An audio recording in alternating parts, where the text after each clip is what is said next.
So ayan mga ka-farmers, dahil sobrang mahal na ng mga commercial feeds ngayon, ay ano na lang ako, nag-DIY na lang ako ng ating mga patuka sa ating mga alalang manok para makatipid tayo. So ngayon mga ka-farmers, ipapakita ko sa inyo ang mga sangkap ng ating mga alternative feeds dito na ginagamit pinapatuka sa ating mga alagang manok. Unang-una mga ka-farmers, ito ang giniling natin na Madre de Agua. Ito, ayan. Yan ang kumakita pa rin nyo ang paggiling natin. Ito, napakaganda oh. Yan, napakataas ng protina nitong Madre de Agua mga ka-farmers. And then, darat ng palay. Ito, yan, sangkap natin. And then, naghahalo din tayo dito ng ng hog grower mass. Yan, hog grower mass. Ito, patuka ng baboy. Yan. And then, leftover sa kusina natin. Kanin na bahaw. Oh. And then, nito, saging. Yan, mga hilog na saging. Haluin natin dito sa ating mga sangkap. And then, meron tayong molasses. Yan, molasses.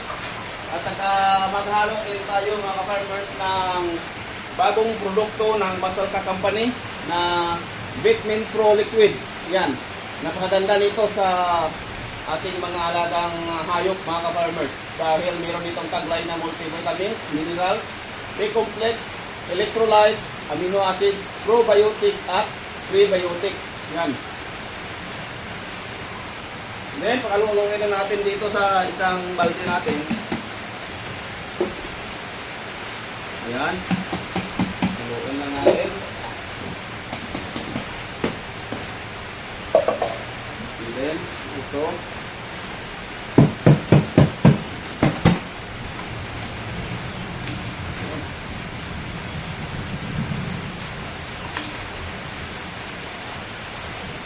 Ayan, pakaluin lang natin.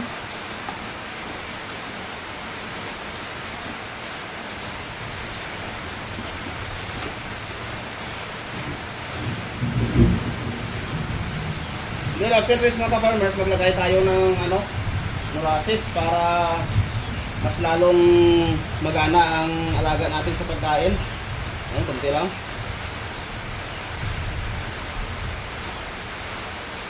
And then maghalo rin ako dito ng Vitamin Pro Liquid. Haluan na natin ng 2 takip. Ayan, okay na to. Loads na to. Then, haluin natin. Then, next natin gagawin mga ka-farmers, ay lagyan natin ng tubig. Ayan.